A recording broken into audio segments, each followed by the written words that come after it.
learning experience along with you.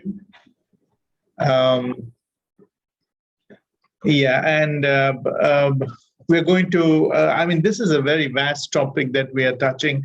So we'll just touch a bit here and a bit there, and then probably we will take it up as questions come up, so that, this diverse and vast topic, we will have a bird's eye view of it. Okay, now, I believe that Dr. Karla has already spoken to you about caste system, which is the kind of racism that we experience here in India. And according to the mythology, or the religious side of it, they say it is 2,500 to 3,000 years old practice, the caste system. But a German Indologist, his name is Max Muller, through his study, because he's an Indologist, he's a specialist about culture and religion and people of this region, this particular region. So through his study, he had confirmed that caste system dates back to 1500 BC. And if you look at this particular caste system, there is, no one can say with absolute confidence that this is the reason for the beginning of caste system. So as a student of religion, when we study religion, there is a sociological perspective, there's a phenomenological perspective, there's psychological perspective, there is a historical perspective. So all these different experts of different fields of study, they just assume that this could be the reason. But whatever the reason, whatever the date for the beginning of this evil practice, the reality is it is there, okay? And it is very much part and parcel of the life of people living in the Indian subcontinent. Now, I would like to tell you that it became so rampant in the society because it had this particular practice of caste system. It had a religious sanction to it, because there is something known as the law of Manu. Manu is the one, that's the name of a person who wrote this law. And according to him, he says in that book that the primordial man sacrificed himself in order to create human beings. And so when he sacrificed himself, out of his head came the Brahmins, who were the academicians, the religious heads, the priestly class, and the scholars, because they had access to the books, to the knowledge. Then there were another class that came from the shoulders, and they were the fighters, they were the royal class. So all the kings and the soldiers, they protected the society. Then there was another class, the second class is known as, the first class that came from the head are known as the Brahmins, okay? And those that came from the shoulder are known as Kshatriyas. And then those that came from the mid region, from the belly, stomach region, they provided for the society. They are known as the Vaishyas. And they are basically the business class and agriculture sector people. Okay, so yeah, thank you, Karla, for sharing this picture. And then you have another group of people who came from the feet, and they are known as the Shudras. And the Shudras, those that came from the feet, their duty was to serve the upper three castes. So that is the pyramid of the caste system, the four different castes into which the Indian society was divided. But if you look at the big rectangular box upon which the pyramid stands, you have masses of people there who are known as Dalits, the untouchables. And they are known as untouchables because the religious sanction to caste system says that they were impure, they were unholy. Whereas the upper castes, upper three castes, they were holy. So even the shadow of an untouchable can pollute the high caste. So therefore, the Dalits and the untouchables, they lived away from the mainstream society, in the jungles, in the forests. They dwelt on the carcass of the dead animals. And they had no access to the mainstream society. If at all, they had to come to they had to cross a particular village or the street where people lived. They had to first announce their entry at the top of their voice. And then so all the doors are shut. No one is outside on the street. And then while they walk the street, there would be a pot hanging from their neck with a little sand in it. So they have, if they want to spit, they spit into that pot. Because if they spit on the ground, then they're polluting the ground even. And there would be a broom hanging from the mid-region behind their back. So that would delete their footsteps. That was the kind of life people lived back then. But then this morning, Sarah and myself, we were speaking, and we were just contemplating that nothing has changed even after so many centuries of years, or rather thousands of years, because we are living in 2022, and we are calling it postmodern. Maybe a little bit of change here and there has come, but the psyche remains the same.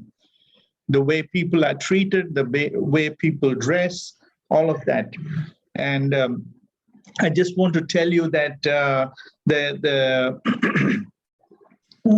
some examples of things that are happening even now. Like last week, a young man, he was lynched. He was beaten up, and finally he was stabbed to death. His guilt was that he had a mustache. He had a mustache, which normally the high caste have. The untouchables are not allowed to wear a mustache.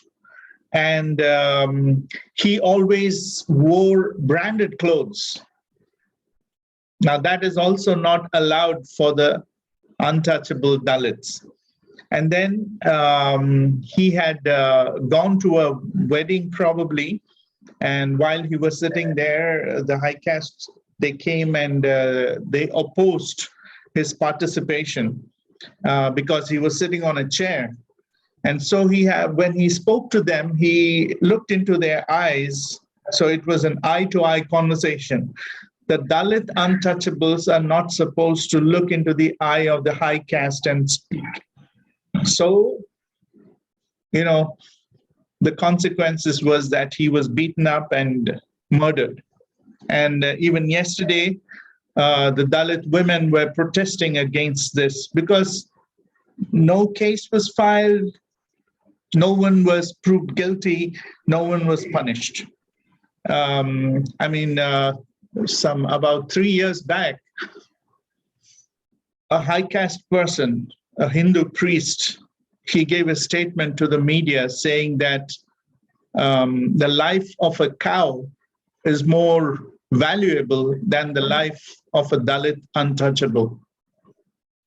No case was filed. This is hate speech. He was never taken to task. Okay. Another guy, also a Dalit, he worked very hard and he studied, he got himself educated, he got a wonderful job with a high paying salary. And somehow he was able to purchase a brand new BMW. And he was driving down the road. The high caste young boys, they stopped his car.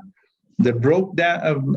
They just broke the car, and they beat him black and blue, teaching him a lesson that, he, as a Dalit, untouchable, he cannot go in a BMW. Another guy, while he was getting married, he came on a horse.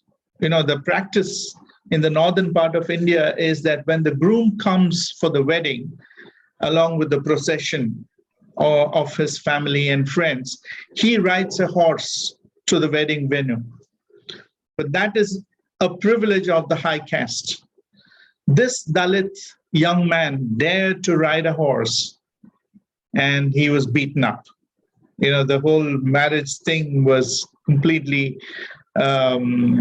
spoiled. The joy of that occasion was spoiled because of this one thing.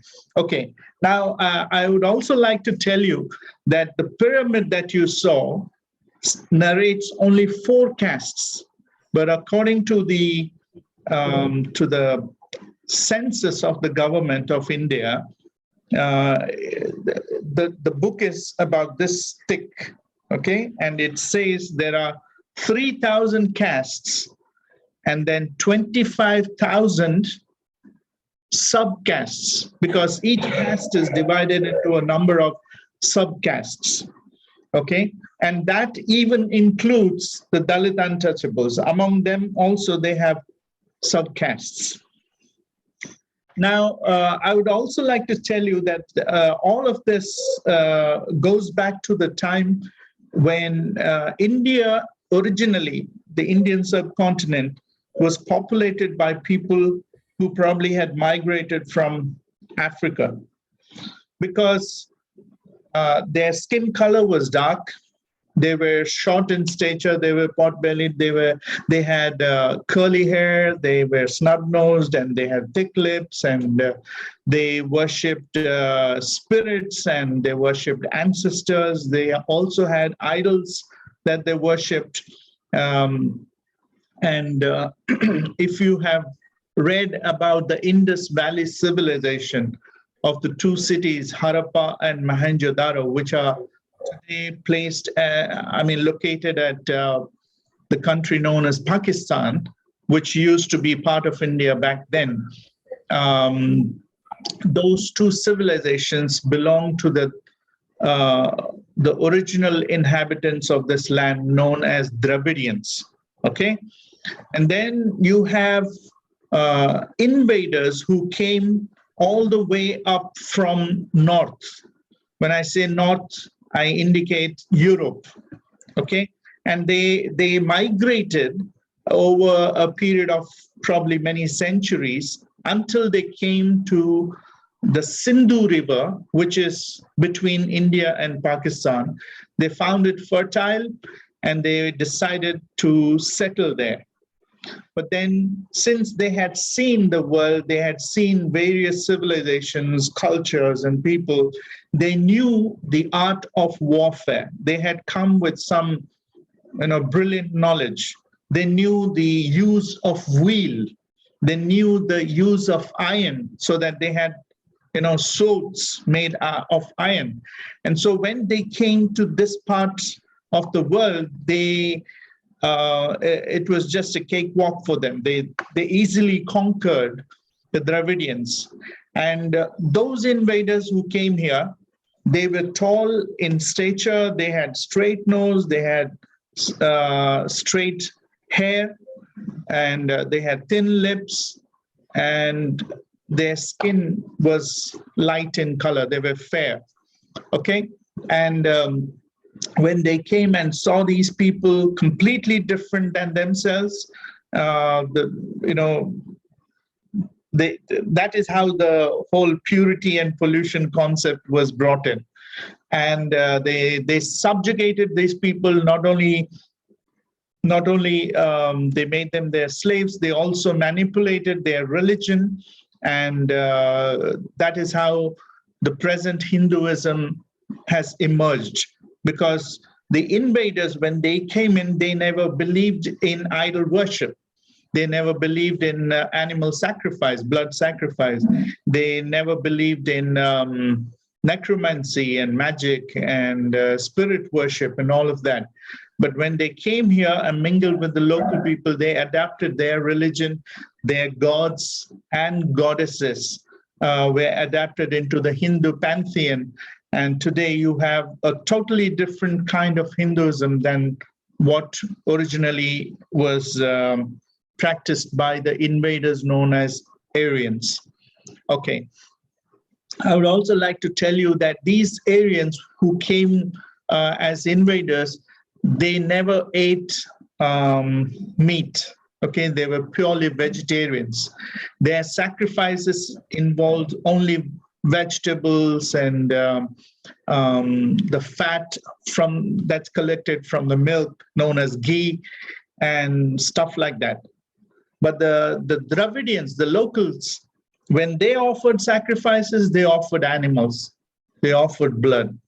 Okay, and therefore, since you're doing a cultural class, I want to tell you that when it comes to food, the upper castes, many of them are still vegetarians.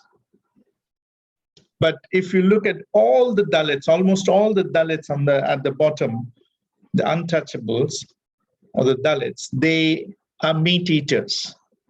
So what happens is, according to the study by the native doctors, we in India believe in food that is hot and cold, and meat is branded as food that is hot. It means it produces heat in your body, and therefore the meat eaters are hot-headed guys. You know, they get angry just like that. But though the vegetable eaters, they are very cold-blooded. Okay, and that is how the high caste people have treated the Dalits, untouchables, because these, I mean, it just takes a moment to ignite them, and then they commit something very drastic, and then they are punished for that. And I would also like to tell you about their clothing. The Dalits, particularly their women, were never allowed to cover the upper part of their bodies. The men, of course, they can never wear a shirt or something like that. They had to cover only the lower part of the body, and if they had a turban or something like that, they would have to remove it when they're crossing the street where the high caste live. And I mean,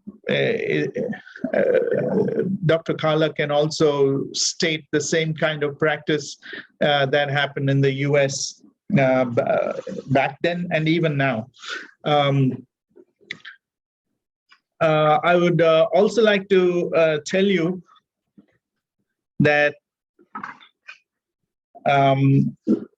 religious texts were only meant for the upper castes, high castes. The reading of it, the reciting of it, even the listening of it. And back then, if a Dalit untouchable happened to hear the reciting of the holy scriptures, Hindu holy scriptures, molten lead was poured into their ears, deafening them permanently. You know, that was the kind of treatment that was given to them. They always lived outside the society. They did all the dirty jobs. I want to tell you, as I said earlier, that not much has changed. This caste system is practiced even today. If you go to the villages, there are tea shops The high caste enter into the tea shops from the front entrance. They are given a seat to be seated. Tea is served on the table next to their seat by the vendor who runs the tea shop. But when a Dalit untouchable wants to have a cup of tea, he has to come through the back entrance. He has to wash his own glass and wait until tea is poured into his glass. It's a separate glass that is not mixed with the others. And after drinking his tea, he washes his glass and leaves it for the next person to drink and goes out. This practice is being practiced even till now. I want to say something about the tea drinking and all of that. So when we think about, this may sound horrendous, but it wasn't too long ago in this geographical space in which we call the United States, as you've seen from reading The Warmth of Other Suns, how the segregation, the polluted and the purity codes, we saw the eugenics practice, which was developed by Harvard scientists that gave the impetus for Hitler to do his master race, horrible atrocities.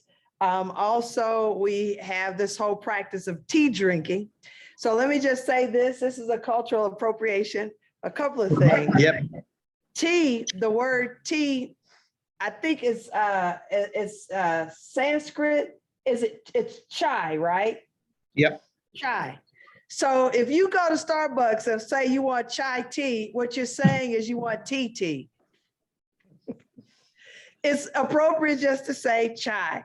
And the tea drinking, even there are tea farms, et cetera, in the state of Kerala that are beautiful. But the practice of tea drinking did not necessarily derive from the British, although we associate the British with the luncheons and the tea time, et cetera. We've got the tea drinking has its roots in India, as well as also in Africa. Kenya and Ethiopia has some of the best teas you could ever drink. India also has some of the best teas that you can drink. Chai, we have masala, beverages, et cetera. I wanted to also say the Hindu practice of yoga. Yoga is a spiritual practice, but in the United States, we see it as a form of exercise. If you really involve yourself in the spiritual practice of yoga, your body will move with you. But if you solely see it as just a form of exercise, then you miss, and it's also a form of appropriation. I don't think we have a spiritual practice if, say, Christianity. Can you imagine somebody co-opting a spiritual practice that Christians might present? We don't have it necessarily, right?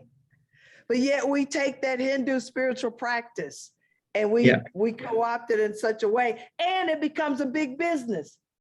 There's also a big business in the United States. I don't know if you've heard of Hot Works.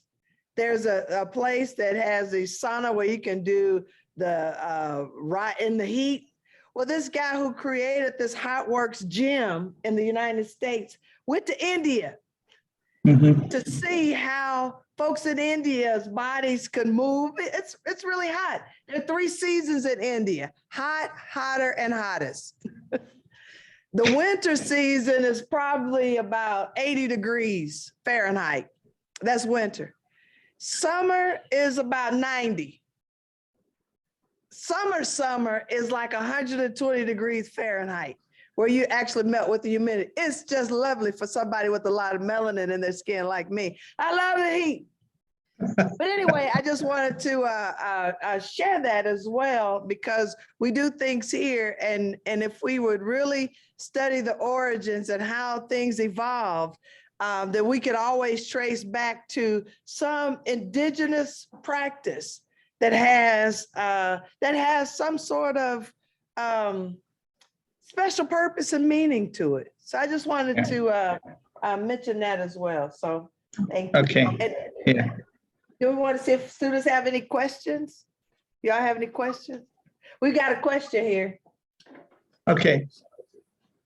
So how do you identify the different caste levels in people? Like, how can you kind of tell the differences? I'm not sure. Yeah, you can.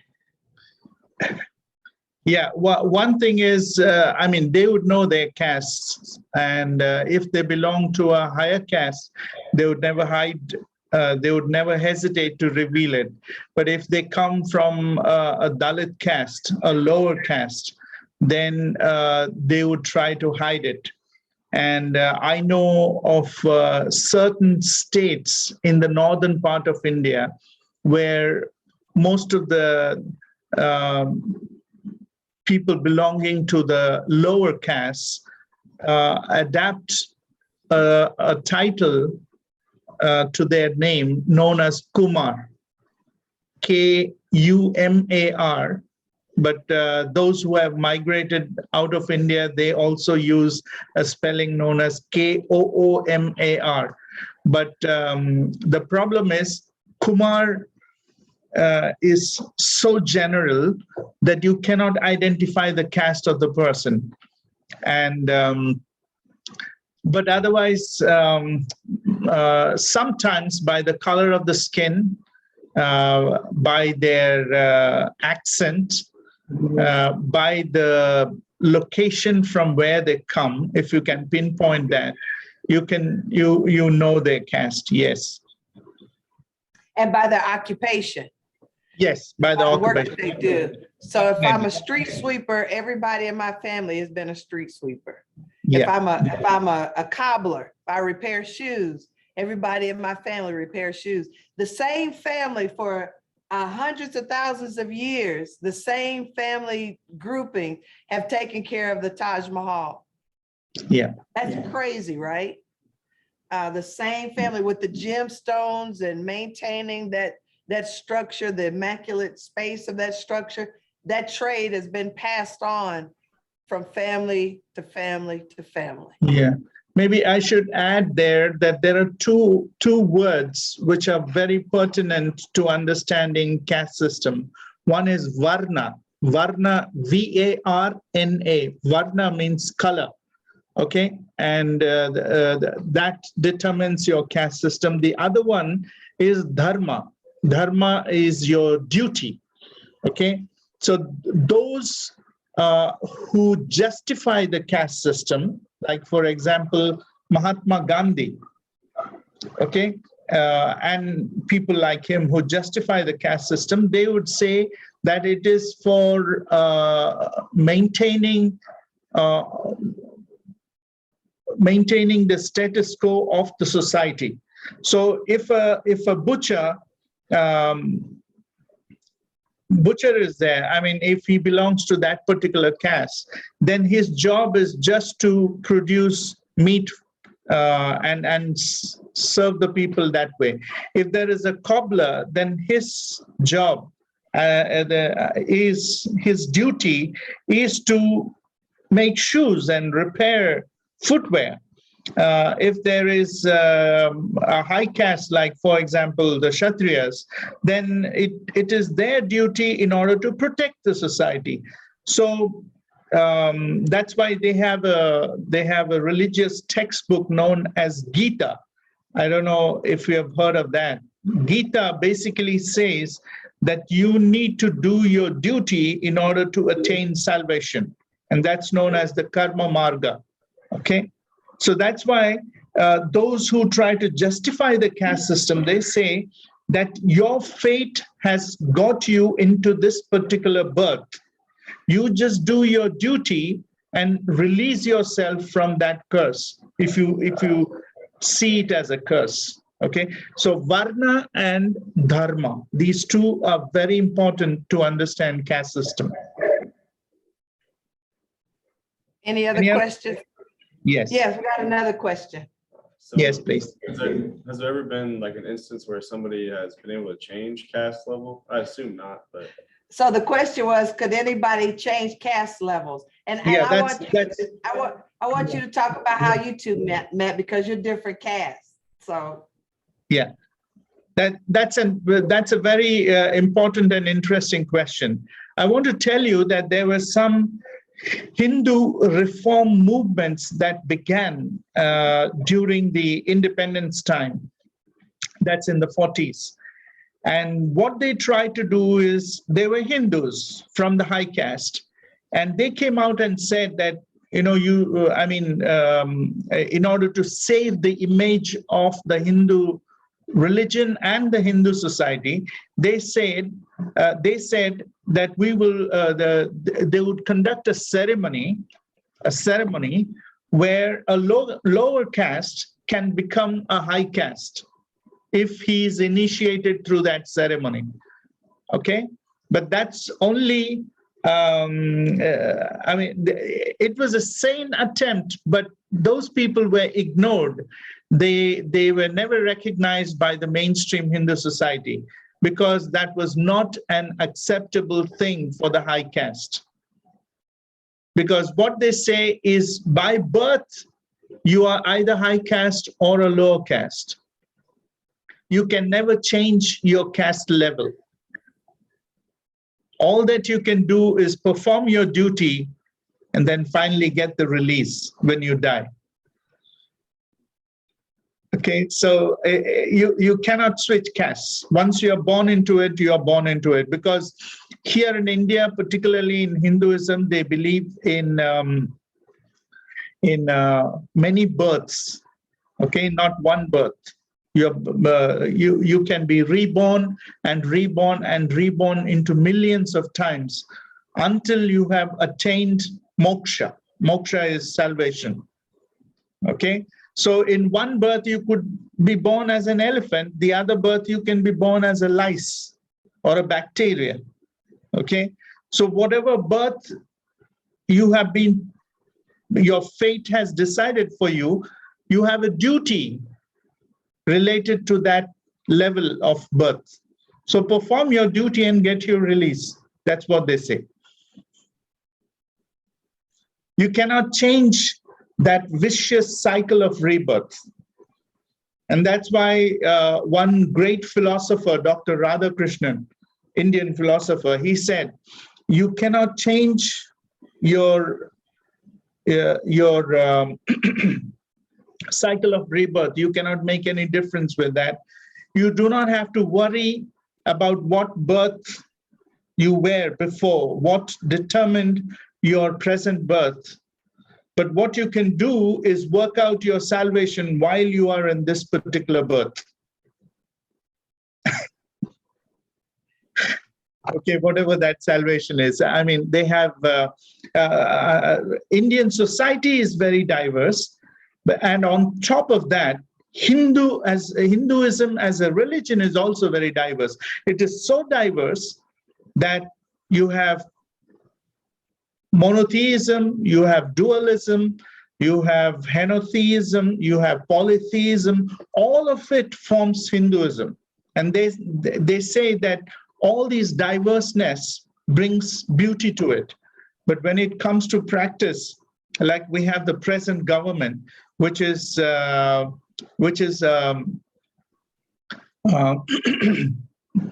completely comprised of high castes, and it is an offshoot of Hinduism. They call it Hindutva, and you have a lot of them in your country because they raise the funds for them to run the government here. They want to, they don't like diversity. They want everything to be of oneness, like one religion, one color. They don't like the tricolor flag of India. They want to bring in saffron color flag. They want one language. We have so many languages here. They don't want all those languages. They just want Sanskrit. And they want one religion. So this is the complex in which we live here. Yeah. So thank you for that. It almost sounds like how similar it is here, right? When we want to maintain or this sort of what makes us comfortable. We have from one many, e pluribus unum, as our motto, but it just seems like we are becoming more parochial in our thinking. So there's greatness in this diversity. Are there any other questions that you all have? Anybody seen any Bollywood movies? Do any belly dancing? India is such a place of great contradiction and contrast. It is beautiful. They have this incredible hospitality that reminds me of the South, where I'm from, the Southern hospitality. They welcome the stranger to have tea. Someone to bring you a cup of tea and to offer tea and to open up their home, even though their home might be made out of cow dung and banana thatched roofs, to open up their home and hospitality to a stranger. It makes me wonder, how often have we opened up our spaces to welcome our homestead, our places to welcome? But to go back to this whole, this Dharma thing, and there's this karma Dharma idea. Yeah. You heard of karma, then you think about Dharma, this is your lot, this is where you're gonna be raised. Some folks in the United States we use the language legacy. Mm-hmm. So a legacy could be something that's passed on. So for example, if my father is a doctor, then my legacy might be to follow in my father's footsteps. If I have farming in my family heritage, my Dharma would be continuing with the family farm. So it's not too far-fetched of how we may not call it the caste system, but certainly we have people who carry in the traditions of their family, like teaching, like law, government work, something there. So it's pretty similar. We have just a few more minutes, and I really want to appreciate your staying awake for us in the wee hours of the morning. It's 2 a.m. If you could tell us how you met. Abraham's from the East. Yeah, I'm actually, go ahead. I'm actually from the, no.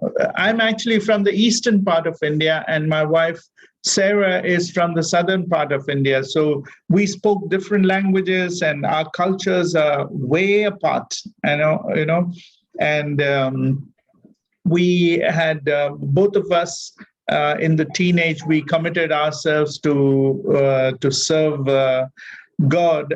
And so in the teenage itself, we served in a voluntary organization known as Operation Mobilization, which is an international organization.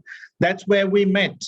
But then it took now, what, 35 years? Almost 35 years for us to, you know, sync, because we were so apart from each other. I mean, when we met, I never knew her language. She didn't know my language. So English was the medium of communication. And then later when we got settled here in southern part of India, I learned her language, okay? And today we converse in Tamil, that is her language. And so basically, it's not something that's commonly done, because back in those days, it's completely unusual for such cross-cultural marriage. You have to be daring to do it, okay? Because there are caste factors involved in it. And for both of us, both her family and my family, we never cling to our caste identity. And therefore it was a little bit easier. But then on her side, they had to answer their family relatives.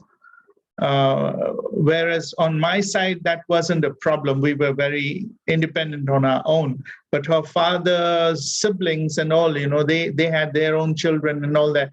So they had to answer. There was a big responsibility that was laid on her parents and her family to settle those questions that were simmering in the family circles. So it's a big thing, when you marry such. It's almost like someone from India goes and gets married in the US. It's almost similar to that. So much of cultural difference. Yeah, thank you for the opportunity. All right. Any other questions that y'all have? Comments? So I want to say this again. We all heard of the phrase namaste, right? And we know what namaste means. And Abraham came on with the namaste gesture. Namaste is I bow down to the divine in you that's also in me. It's a position of humble, of seeing each other as also the presence of the divine. And so if I see the divine in you, I won't hurt you. And so it's a beautiful expression. Vanakam is a phrase that's used in North India. And we have, and it's a religious kind of thing. We have bumper stickers. People get tattoos with the phrase namaste on them, or they even have a joke to say, are you gonna go? No, I'm gonna stay, namaste. But in South India, the greeting is Vanakam. Vanakam means exactly the same thing. You bow down to the divine in you that's also in me. So we don't see people buying bumper stickers with the phrase Vanakam. It's not as sexy sounding as namaste, because namaste has been culturally appropriated in the West to mean something or to do something. It's typically synonymous with maybe the peace signs, etc. So I just wanted to mention that as well. When we think about culture, and who owns culture anyway? Who owns the expressions of anything? There's really nothing new under the sun. But what we can do is to critically reflect and wonder, how did this practice begin? From whom do we owe the honor to for creating such a spiritual practice of yoga, or to understand the evil of divisions of caste and race? And how do we, even as a world, are impacted by the war that's going on in the Ukraine? Where just yesterday, this morning, a news article that says India is impacted. Various places in Africa are impacted. The United States will be impacted because of vegetable oils. Who knew that vegetable oils would be so important, that the size of the loaf of bread is going to shrink, or the pepperoni on a pizza is going to be a lot lessened because of the global connecting that's happening because of the war on the Ukraine. Yes. So I just wanted to mention that. And if you have any parting words, and then we'll give you a round of applause for today. Maybe, Dr. Karla, I just wanted to add one thing, and that is, as Dr. Karla was mentioning, Namaste and Vanakam. Again, this goes back to what I was mentioning at the beginning of my talk, the Dravidian and the Aryan culture. See, when the Aryan invaders came in and invaded, most of the Dravidians who were living in the northern part of India, they either moved towards the south or into the forests, deep forests. So that is how most of the Dravidians are congregated in the southern part of India. There are 4 states in the southern part of India. So most of the people living here in the south are, if you look at their features, they look dark-skinned, okay? Curly hair, all of that. But people in the north, if you go, they are more fair-skinned. Okay, apart from all the intermarriages that took place, and the people who came out of those interracial marriages, it's all spread around across the country. But there is a very big difference in culture, in food, in language between the north and south. And this is basically the reason, the Dravidian and the Aryan race. Okay. And we have the Aryan nationalists who, if we go back to the naming from Persia to Iraq or Iran, that was at the hands of the Aryan race to come in to say this is what's happening. So the impact of globalization is real. This is what he's saying. The invaders came 2,500 years ago to influence or impact. India is an ancient civilization, if you didn't know this. It's actually listed in the Bible, in the Old Testament book of Esther. And I Yes. always tell folks that the United States is nowhere in the Bible. So it's not necessarily an ancient civilization known as the United States, but it's an ancient landmass that was inhabited by native people who were here long before the pilgrims arrived, if Yeah. you will. So I just wanted to mention that about our culture and our context. So can we give Drs. Abraham and Sarah a round of applause and a thank you for staying up with us. Thank you. Thank you. Thank you. Our pleasure to be with you. Thank you. It was our pleasure for you to be with us. And hopefully we can take a group of students to India soon. Oh, please welcome. That would be wonderful. All right. Always. Thank you. Take You're all care. welcome to come to India. Don't be surprised. All right. Get some rest. Sure. Sure. Thank you. Bye-bye. Thank you. Bye-bye.